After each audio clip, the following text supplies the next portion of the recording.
নারায়ণ রাম। বলিউডের অনেক সেলিব্রিটি রাজনৈতিক দলে যোগ দিয়েছেন। তারা সংসদে পৌঁছে ধর্ম সম্পর্কে কথা বলতে শুরু করেছেন। যারা গতকাল পর্যন্ত ধর্ম সম্পর্কে জানতেন না, তারা আজ ধর্মের ঠিকাদার হয়ে উঠেছেন। সমস্ত সেলিব্রিটি বিজ্ঞাপনের জন্য কাজ করেন। অমিতাভ বচ্চন, তার অর্থের কি দরকার?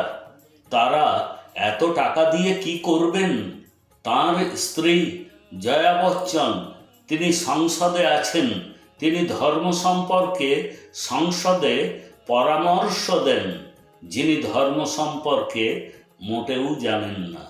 আমি বুঝতে পারি না, এই সমস্ত মানুষের অর্থও চাই, সম্মানও চাই, আর ধর্ম প্রচারও চাই। আপনি নিশ্চয়ই দেখেছেন, এই ধরনের মানুষেরা দুর্গাপূজার উদ্বোধনে যাওয়ার জন্য, ফিতে কাটবার জন্য অর্থ নেয়। এই সব মানুষেরা পৃথিবীর সমস্ত সুখ পেয়েছেন।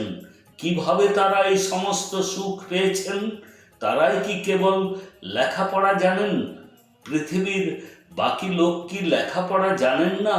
পৃথিবীর প্রত্যেক ব্যক্তি কি বোকা, যাদেরকে ঈশ্বর সৃষ্টি করেছেন? সেলিব্রিটিরা সকলে আমাদেরই মতো। সমস্ত সেলিব্রিটি তারাও মৃত্যুর পরে কি নিয়ে যাবেন? তারাও একা এসেছেন, একাই যাবেন। কিন্তু তবুও মানুষ বুঝতে পারেন না, তাদের কাছে সেই জ্ঞানই নেই। কেউ প্রকৃতি সম্পর্কে বলেন না। সমাজ কিভাবে উন্নতি করবে সে সম্পর্কে কেউ বলেন না। সংবিধান ডক্টর আম্বেদকর রচনা করেছেন, তবে সত্যিকারের সংবিধান জওহরলাল নেহেরু তৈরি করেছেন। কারণ তারা আম্বেদকরজিকে পুতুল বানিয়ে রেখেছিলেন। সমস্ত রাজনৈতিক দল আজকের সময়ে ভালো কাজ করছেন। তাদের একসাথে সংবিধানের পরিবর্তন করা উচিত। কারণ প্রায় ৭৫ বছর আগেকার সংবিধান কিভাবে বর্তমান সময়ে কাজ করবে?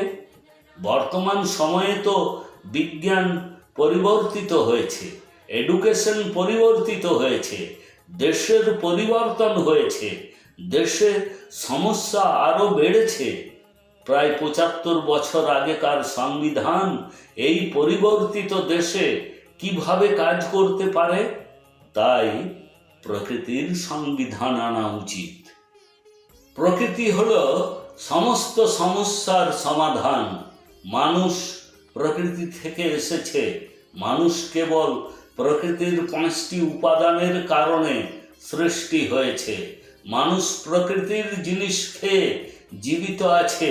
সুতরাং সরকারের প্রকৃতির সংবিধান আনা উচিত। বিরোধী দলগুলিরও প্রকৃতির গঠনতন্ত্র আনতে সহায়তা করা উচিত।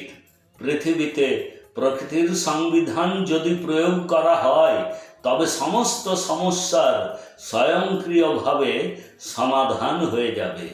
লোকেরা যদি এখনো নিজেদের পরিবর্তন না করেন, যদি আজও লোকেরা প্রকৃতিকে গ্রহণ না করেন, তার ধর্ম, তার আইন অনুসরণ না করেন, তাহলে আগামী দিনে আরও বড় সর্বনাশ হবে, যার ফল ভোগ করতে হবে আমাদের সকলকে।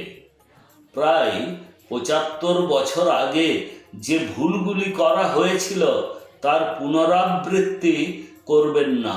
প্রকৃতি সকলকে সংশোধিত হবার সুযোগ দেয়। তাই একজন ব্যক্তির নিজেকে সংশোধন করা উচিত।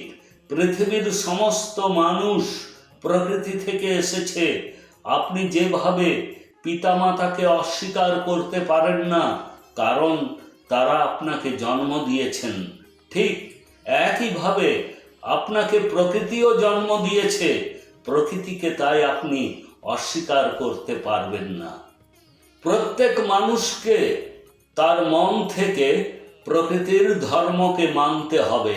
প্রতিটি পদক্ষেপে প্রকৃতির আইন অনুসারে এগিয়ে যেতে হবে। সূর্য কখনোই তার আলো দেওয়ার সময় পক্ষপাতিত্ব ও ভেদাভেদ করে না। সূর্য সবাইকে সমানভাবে আলো দেয়।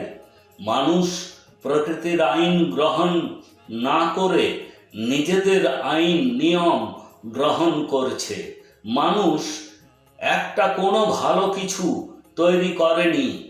মানুষ ভুলের পর ভুল করেছে, তবুও এখনো মানুষের তাদের উন্নতি করার, সংশোধিত হওয়ার জন্য সময় রয়েছে।